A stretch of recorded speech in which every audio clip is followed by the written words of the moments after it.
সম্মানিত দর্শক মণ্ডলী, আসসালামু আলাইকুম ওয়া রাহমাতুল্লাহ। আশা করি আপনারা ভালো আছেন। পূর্বের ন্যায় আবারও আমি আপনাদের মাঝে উপস্থিত হয়েছি নতুন একটি সূরা নিয়ে। আমি আজকে যে সূরাটি মশক করব সেটা হচ্ছে সূরাতুল কাউসার, যেটা পবিত্র কুরআনুল কারীমের সবচেয়ে ছোট সূরা, যেটা হয়তোবা কম আর বেশি সকলেই আমরা জানি। তবে যারা জানি বা যারা জানি না, আপনারা উভয়ে আমার টিউটোরিয়ালটি দেখবেন।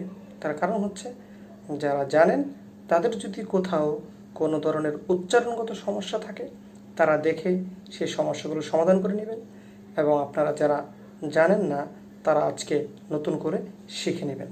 তো দর্শক, মূল মশকে যাওয়ার আগে আমি আপনাদেরকে কয়েকটি বিষয় মনে করিয়ে দিতে চাই। সেটা হচ্ছে, কেন আপনারা আমার টিউটোরিয়ালটি দেখবেন। তার কারণ হচ্ছে, নাম্বার 1, সহজ সরলভাবে উপস্থাপন করা হয়েছে। নাম্বার 2, অর্থ সহকারে উপস্থাপন করা হয়েছে। নাম্বার 3, তাসবিহ এবং উচ্চারণগত বিষয়ে আলোকপাত করা হয়েছে। নাম্বার 4, বারবার মস্য করা হয়েছে এবং কোন হরফ কোথা থেকে উচ্চারিত হবে, কীভাবে উচ্চারিত হবে এই বিষয়ে আলোচনা করা হয়েছে।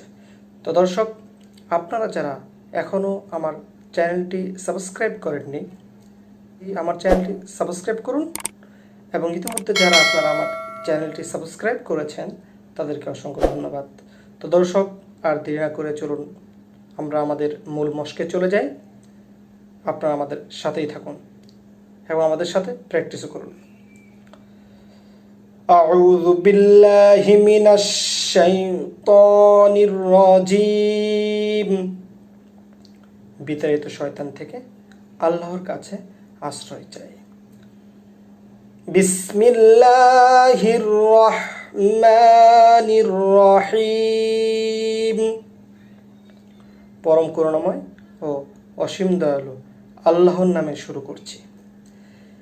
ইন্না আ'তাইনাকাল কাউসার। এই আয়াতটিতে যে হরফগুলো লক্ষ্য করতে হবে সেটা হচ্ছে ইন্না। ইন্না এখানে নুন মুশাদ্দাদ, নুনের উপরে তাসদীদ আছে, যে কারণে এটা দুইবার উচ্চারিত হবে।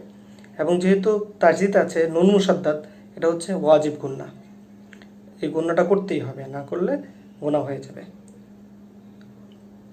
গুন্না করে 4 থেকে 5 হরফ পর্যন্ত টান দিতে হবে। দর্শক লক্ষ্য করুন, আমি আবার প্র্যাকটিস করছি। ইন্না আ'তাইনাকাল কাউসার। এই যে গুন্নাটা করব, এটা নাকের বাঁশে ধরে রাখতে হবে। ইন্না ইন্না আ'তাইনাকাল কাউসার।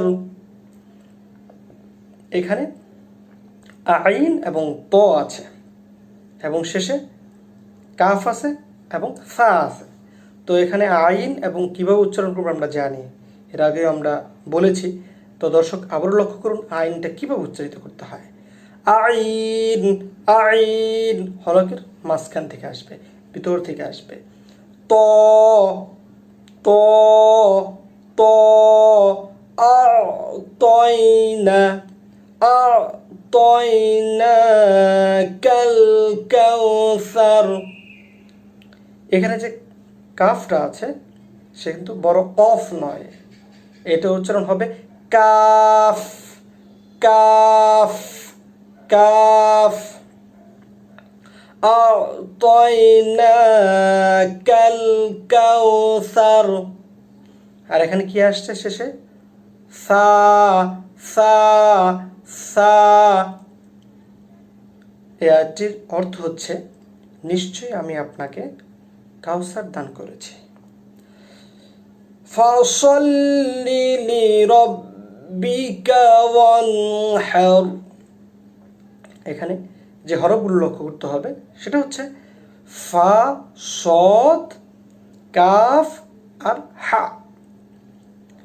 ফা ফা ফা, সদ সদ সদ। দর্শক, আপনারা আমার সাথে সাথে সাথে চেষ্টা করুন, তাহলে আপনাদের খুবই সহজ হবে এবং উচ্চারণগুলো সহি এবং শুদ্ধ হবে। ফাসল্লি লিরাব্বিকা ওয়ানহার। এখানে যে কাফটা আছে একই রকম, কাফ কাফ, এখানে কিন্তু কফ উচ্চারণ করা যাবে না, এটা লক্ষ্য রাখতে হবে ভালো করে। ওয়ানহার ওয়ানহার, হা, এখানে যে হাটা আছে সেটা ছোট হা, হা হা হা, যেটা আইন এবং হা যেখান থেকে উচ্চারিত হয়, আইন এবং হা মাখরাজটা যেখান থেকে উচ্চারিত হয়, হলকের মাঝখান থেকে ভিতর থেকে আসতে হবে। আইন হা আইন হা। তো দর্শক, আবার পড়ি, আপনারা লক্ষ্য করুন। ফাসল্লি লিরাব্বিকা ওয়ানহার। এই আয়াতটির অর্থ হচ্ছে, অতএব আপনার পালনকর্তার উদ্দেশ্যে নামাজ পড়ুন এবং কোরবানি করুন। ইন্না শানিআকা হুয়াল আবতার। এই আয়াতটিতে যে হরফগুলো লক্ষ্য করতে হবে সেটা হচ্ছে ইন্না ইন্না, এখানেও নুন মশদ্দা তাসদীদ আছে, গুন্না করতে হবে, ওয়াজিব গুন্না, নাকের বাসিতে ধরে রাখতে হবে। ইন্না ইন্না ইন্না ইন্না শানিআকা হুয়াল আবতার। এখানে যেটা আসছে শিন শিন শিন, আমরা যেমন সিন উচ্চারণ করেছিলাম, সিন দুই দাঁতের সাথে লাগিয়ে বাতাস বের করে দিয়েছিলাম, বাট এখানে শিনটা যেভাবে উচ্চারণ করতে হবে, শিন একইভাবে উচ্চারণ করতে হবে, শিন শিন। ইন্না শানিআকা হুয়াল আবতার। হুয়াল, এখানে যেটা আছে ছোট হা না, এটা হা হা, হুয়াল হুয়াল আবতার আবতার। এই আয়াতটির অর্থ হচ্ছে যে আপনার শত্রু সেই তো লেজ কাটা, নির্বংশ। তো দর্শক, আশা করি আপনারা যদি বারবার চেষ্টা করেন তাহলে আপনাদের জন্য খুবই সহজ হয়ে যাবে। আবারও দেখা হবে আপনাদের সামনে নতুন করে সূরা নিয়ে। আজকে এই পর্যন্তই। আসসালামু আলাইকুম ওয়া রাহমাতুল্লাহ।